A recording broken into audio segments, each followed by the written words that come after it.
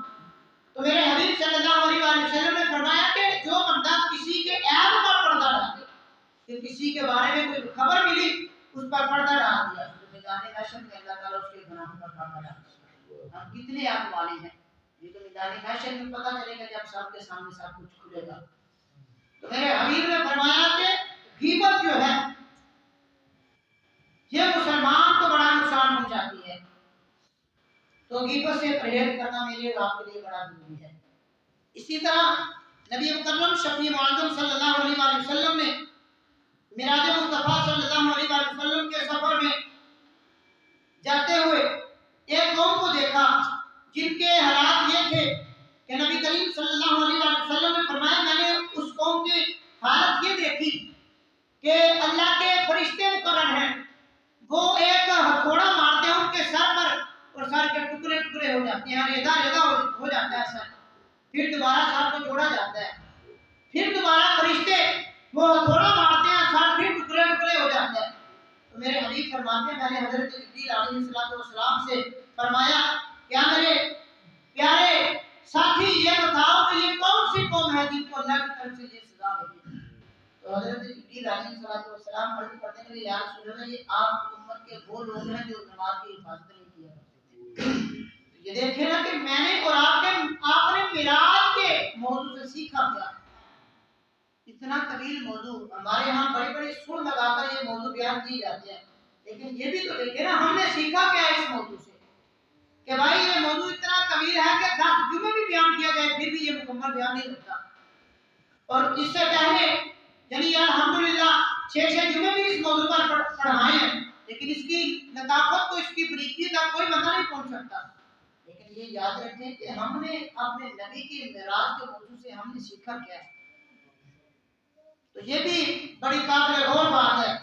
آج ہماری تو کئی نمازیں قضا ہو جاتی ہیں. تو نبی کریم صلی اللہ علیہ وسلم کا معراج پر جانا، پھر جا کر یہ جو واقعات ہیں اور کثیر تعداد میں ایسے واقعات موجود ہیں جو ہماری زندگی کو تبدیل کرنے کا سبب بن سکتے ہیں. جن میں سے آپ نے پہلا سیاستہ کی وہ حدیث سنی ہے کہ میرے حبیب صلی اللہ علیہ وسلم نے فرمایا جو بندہ چغلی کرتا ہے، غیبت کرتا ہے، اس کو سزا یہ ملے گی کہ اپنے قیامت کے دن اس کے جو یہ ناخن ہیں یہ تانبے ہوں گے. جب وہ اپنے چہرے پر ہاتھ مارے گا اس کے ناخنوں سے وہ اپنے چہرے کو یعنی سزا پائے گا، چہرہ پھٹ جائے گا اس کا، اس کے ناخنوں سے. یہ کتنی سخت سزا ہے. میرے حبیب صلی اللہ علیہ وسلم کا فرمان علی شان یہ معراج کے لحاظ سے صحیح مسلم شریف میں وہ تحفہ جو رب کائنات نے اپنے نبی کو معراج کے موقع پر عطا فرمایا وہ بھی سماعت کریں. نبی کریم صلی اللہ علیہ وسلم نے ارشاد فرمایا کہ اوتی رسول اللہ صلی اللہ علیہ وسلم سلاسن کہ کائنات نے معراج پر اپنے نبی کو 3 چیزیں عطا فرمائی. کتنی چیزیں؟ 3. یہ ہو سکتا ہے ان حدیثوں کے علاوہ بھی کئی چیزیں آپ نے کو سنی ہو، میں نے وہ بیان کرنے لگا جو میں نے پڑھی ہیں. حدیث میں موجود ہے کہ میرے حبیب صلی اللہ علیہ وسلم نے فرمایا کہ خالق کائنات نے معراج پر مجھے 3 چیزیں عطا فرمائی. پہلی چیز فرمایا خالق کائنات نے مجھے 5 نمازیں تحفے میں عطا فرمائی میری امت پر. 5 نمازیں جس کا حکم ابھی ہم پڑھیں گے. تو فرمایا اوتیا خواتی سورۃ البقرہ، اور خالق کائنات نے مجھے سورۃ بقرہ وہ تحفے میں عطا فرمائی ہے.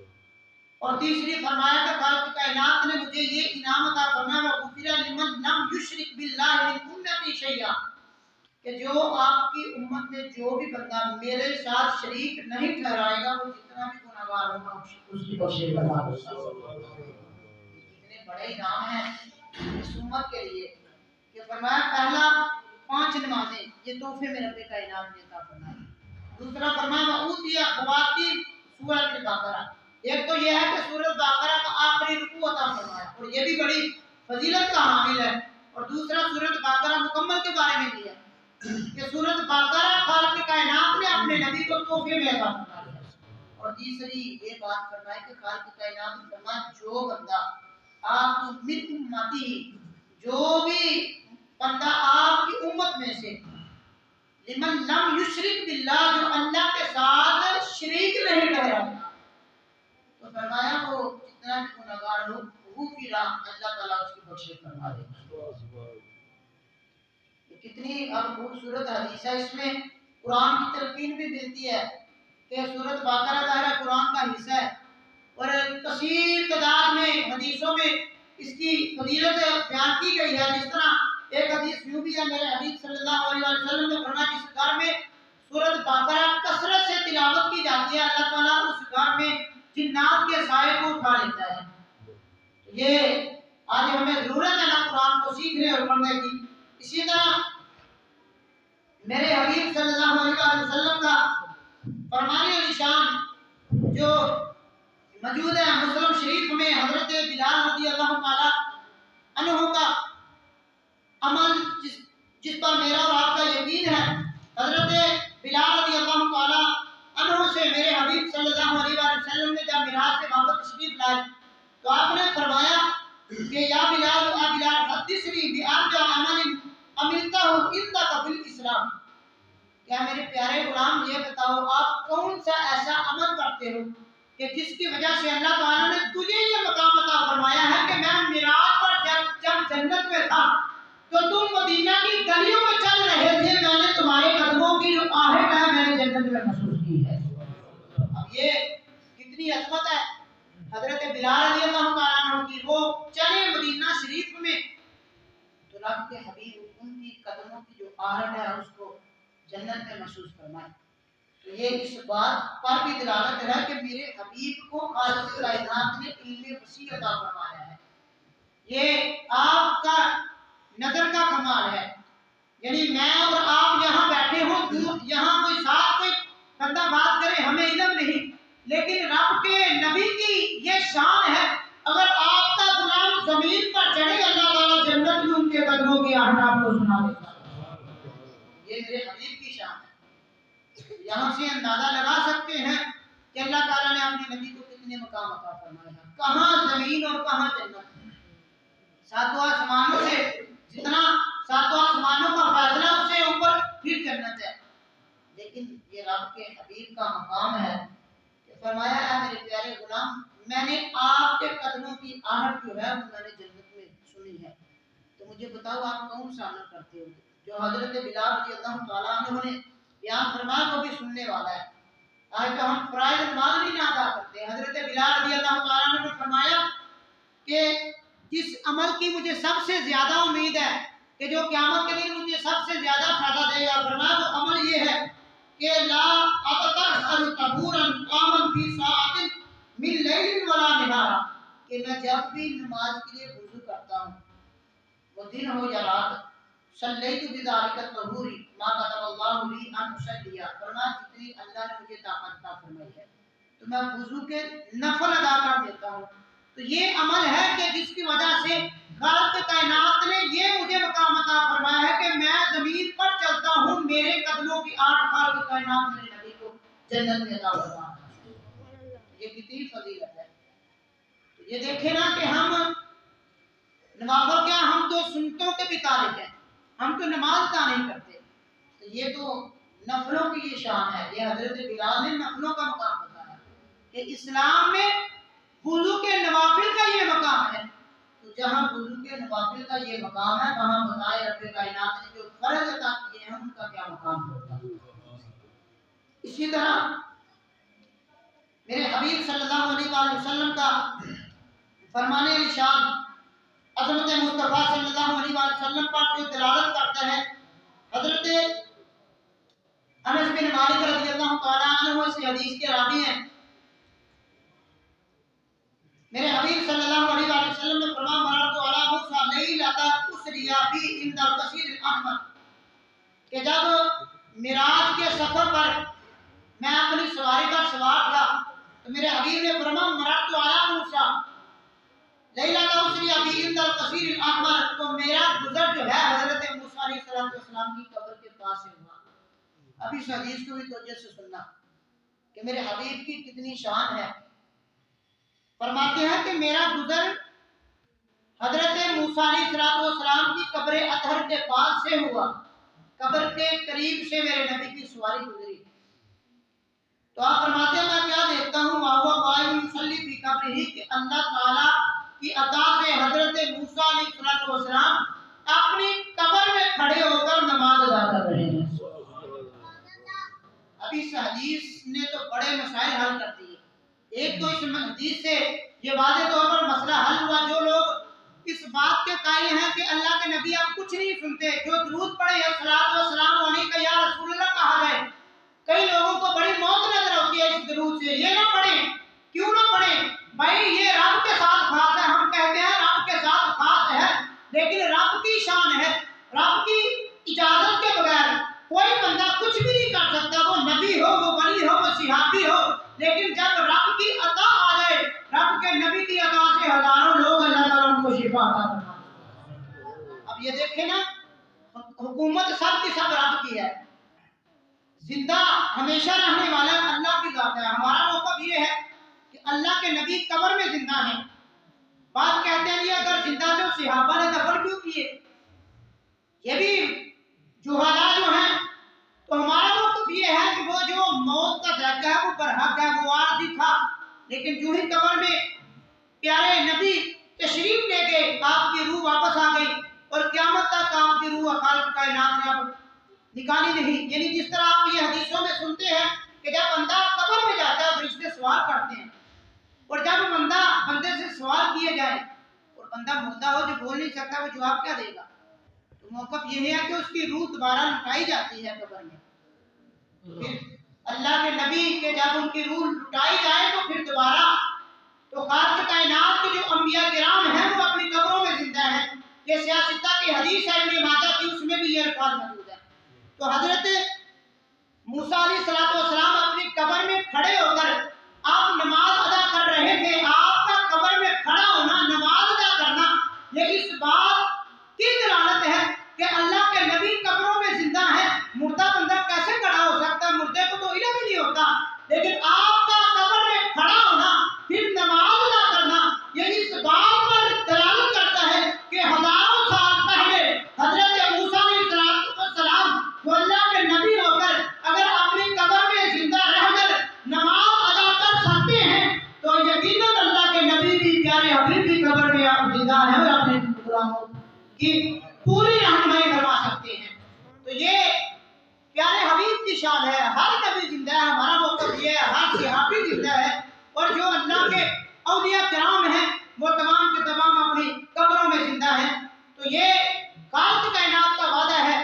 جو لوگ اس بات کے انکاری ہیں، یقیناً میدان محشر میں اس کا جواب ضرور دینا ہوگا۔ یہ ایک نہیں ہزاروں حدیثیں موجود ہیں جو اس بات پر دلالت کرتی ہیں کہ اللہ کے انبیاء اپنی قبروں میں زندہ ہیں اور جو چاہیں اپنے غلاموں کی مدد فرما سکتے ہیں۔ اسی طرح کچھ لوگ میرے پیارے حبیب کے علم پر اعتراض کرتے ہیں کہ علم صرف اللہ کے پاس ہے، علم صرف اللہ کے پاس ہے۔ تو ہمارا مطلب یہ ہے یقیناً رب کی ذات ہے جو سب علموں کو جانتی ہے، اس کی عطا کے بغیر کوئی بندہ کچھ بھی نہیں کر سکتا، لیکن جب وہ کسی پر اپنے علم کے خزانے کھول دے پھر اس کے علم کو روک بھی کوئی نہیں سکتا۔ تو ہمارا موقف یہ ہے کہ رب کائنات نے ہمارے نبی کو علم غیب عطا فرمایا ہے۔ ہم یہ نہیں کہتے کہ وہ خود ہی جانتے ہیں، بلکہ اللہ تعالیٰ نے اپنے نبی کو علم غیب عطا فرمایا۔ اس پر یہ ترمذی کی یہ حدیث موجود ہے، میرے حبیب صلی اللہ علیہ وآلہ وسلم نے فرمایا، حضرت عبداللہ بن عباس فرماتے ہیں نبی کریم صلی اللہ علیہ وسلم نے فرمایا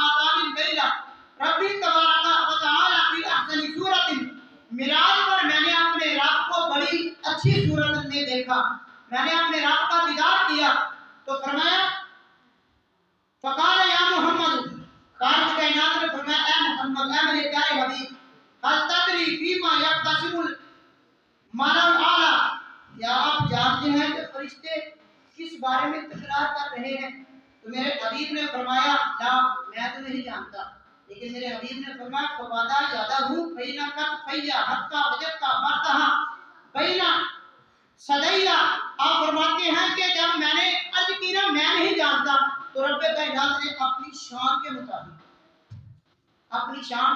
مطابق بینا جدیہ بینا کت فیا حتی وجدتا، اپنے ہاتھوں کو میرے کندھوں کے درمیان رکھا۔ یہ میرے مصطفیٰ کا فرمان ہے، اور یہ سیاستہ ہے، یہ تو میری بات نہیں۔ خالق کائنات نے اپنی شان کے مطابق اپنے دستے قدرت کو میرے نبی کے کندھوں پر رکھا۔ تو میرے حبیب نے فرمایا کہ وجدتا بردہا، میں نے ان دستے قدرت کی ٹھنڈک کو اپنے سینے میں محسوس کیا ہے۔ تو جب میں نے ٹھنڈک محسوس کی تو فرمایا فعلمت ما فی السماوات و ما فی الارض، تو جو کچھ بھی زمین و آسمان میں موجود تھا اللہ نے سارے خزانوں کا علم مجھے عطا فرما دیا ہے۔ اب مجھے بتائیں ہم زمین میں ہیں یا زمین سے باہر؟ زمین، ذوق سے بولیے نا، یہ تو کوئی مشکل سوال نہیں، زمین میں ہے نا۔ میرے حبیب کا فرمان ہے، فرمایا رب کائنات نے جب دستے قدرت میرے کندھوں پر رکھا تو اس دستے قدرت کا کی ٹھنڈک میں نے محسوس کی، تو میں کیا فعلمت ما فی السماوات و ما فی الارض، تو علم یہ ہوا زمین و آسمان میں جو کچھ ہے رب کائنات کے دستے قدرت کی یہ برکت ہی اللہ تعالیٰ نے سب کا علم مجھے عطا فرما دیا۔ اسی لیے تو ہم کہتے ہیں 1400 سال گزر جائیں، لیکن جب بھی کوئی غلام کسی مسجد سے جب درود پڑھتا ہے میرے حبیب سنتے بھی ہیں، اپنے غلام کو پہچان بھی لیتے ہیں، کیونکہ علم ہے نا، ہم زمین پہ ہیں۔ میرے حبیب نے فرمایا زمین و آسمان میں جو کچھ ہے اللہ نے سب کا مجھے علم عطا فرما دیا ہے۔ تو یہ حدیث اس بات پر دلالت کرتی ہے کہ ہوتا سب کچھ رب کی عطا سے ہے۔ ہم یہ نہیں کہتے کہ میرے نبی خود غیب کا علم جانتے ہیں، نہیں، بلکہ رب کائنات نے اپنے نبی کو علم غیب عطا فرمایا ہے۔ اگر علم غیب نہ ہوتا تو یہ ہزاروں حدیثیں موجود ہیں جن میں یہ واضح اقرار موجود ہے میرے حبیب صلی اللہ علیہ وسلم کا فرمان علی شان۔ اگر علم غیب نہ ہوتا تو حضرت ابوبکر صدیق کے بارے میں میرے حبیب نے فرمایا صدیق فی الجنہ، صدیق جنتی ہے۔ اب ہم جتنا مرضی کوئی نمازی ہو کسی کی جنت کا فیصلہ نہیں کر سکتے، ہمیں کیا پتا اس کا خاتمہ کیسے ہوگا۔ وہ آپ نے واقعہ سنا ہوگا آخری بات کہ ایک جنگ کا موقع تھا، ایک مجاہد نا بڑی جوش و جذبے سے جنگ میں لڑ رہا تھا، تو صحابہ نے اس کی بڑی تعریف کی، تو میرے حبیب نے فرمایا یہ جہنم میں جائے گا۔ اب ایک بندہ اتنا تیزی سے جہاد کر رہا ہو ایک جذبہ سلامت کے ساتھ، تو میرے حبیب نے فرما دیا یہ جہنم میں جائے گا۔ یعنی گویا کہ اللہ نے اپنے نبی کو ہر امتی کی عمر کے بارے میں بھی علم عطا فرمایا ہے۔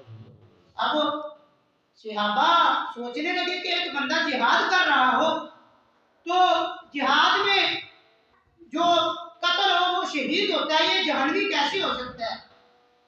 تو میرے حبیب صلی اللہ علیہ وسلم کے صحابہ فرماتے ہیں کچھ دیر گزری ہم کیا دیکھتے ہیں، تو وہ جو بندہ جنگ میں مصروف تھا، سارا جسم اس کا خون سے تاب ہوا، لیکن وہ اپنے جسم کی درد برداشت نہیں کر سکا، اس نے اپنے ہی اوزار سے یعنی تلوار سے اپنے پیٹ کو چیر دیا اور خود، تو یہ جان پر ظلم، یہ گناہ ہے۔ یعنی اگر وہ شہید ہوتا تو جنتی تھا، تو اس نے اپنے ہاتھ سے اپنی جان خود لے لی، تو یہ میرے حبیب نے اس کے مرنے سے پہلے فرما دیا کہ یہ جہنمی ہے۔ تو یہ یاد رکھیں اللہ تعالیٰ نے اپنے نبی کو علم وسیع عطا فرمایا ہے، تو ہر شخص کا ہر شخص کے جو اعمال ہیں یقیناً وہ رب کے حبیب کی نظر میں موجود ہے۔ تو یہ رب کا جو ہم یہ کہتے ہیں کہ رب کائنات ہر جگہ موجود ہے، اس کا یہ مطلب نہیں کہ رب ہر جگہ موجود ہے، اس کا مطلب یہ ہے کہ پوری کائنات صحیح سلامت میں رب کے سامنے ہے، نظر کے سامنے موجود ہے۔ کہ اگر یہ مانا لیا جائے رب ہر جگہ موجود ہے، یہ اس سے تو بڑا اعتراض